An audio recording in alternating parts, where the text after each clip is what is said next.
The life of Sultan Suleyman, the rise of a ruler. History doesn't just record battles, it remembers the minds behind them. And some names don't simply rule, they define entire eras. This is the story of Sultan Suleyman. The world called him magnificent, but to himself, he was nothing more than a servant of God and the guardian of his people. The throne and the road to Belgrade, 1520 to 1521. The year is 1520. With the death of Sultan Selim the Grim, a young ruler rises to the Ottoman throne. Suleiman, just 26 years old. Europe underestimated him, but it wouldn't take long for him to make his presence known. His first target, Belgrade, a critical stronghold held by the Hungarians. The gateway to the Balkans. In 1521, the Ottoman army marched. The siege was relentless, and eventually, Belgrade surrendered. Europe had received its message. The new Sultan was not to be taken lightly. The conquest of Rhodes, 1522. 1 year later, Suleiman turned his gaze to the sea. Rhodes, controlled by the Knights of St. John, a thorn in the empire's side. The Ottomans launched a naval campaign. Over 400 ships encircled the island. After months of fierce resistance, the knights surrendered. Suleiman kept his word, allowing them to leave unharmed, with honor. It was more than a military victory. It was a message of strength and statesmanship. The Battle of Mohács, 1526. Hungary dared to challenge the Ottoman Empire and paid dearly for it. Suleiman led his army once again, crossed the Danube, faced off against King Louis II of Hungary. August 29, 1526. The fields of Mohács witnessed one of history's shortest yet most decisive battles. It lasted only 2 hours, but in that time, a kingdom was destroyed. King Louis perished. Hungary was now under Ottoman control. Europe had no choice but to acknowledge Suleiman's dominance. The Siege of Vienna, 1529. After Mohács, fear swept across Europe. Austria grew bold, provoking the Ottoman Empire once more. Suleiman responded swiftly. In 1529, his army reached the gates of Vienna. The city's defenses were formidable, but it was nature that posed the real threat.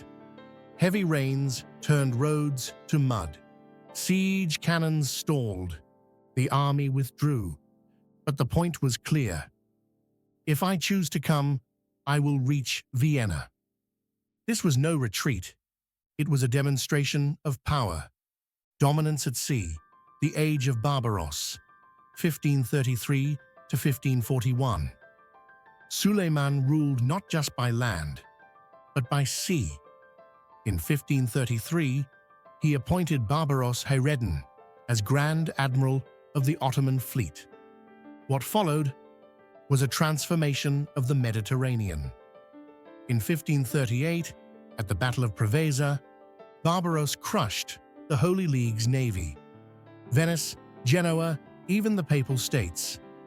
One by one, they bowed to Ottoman naval supremacy. This was more than maritime victory. It was the birth of a new balance of power. The Eastern campaigns securing the border, 1534 to 1555. While the West trembled, the East required control.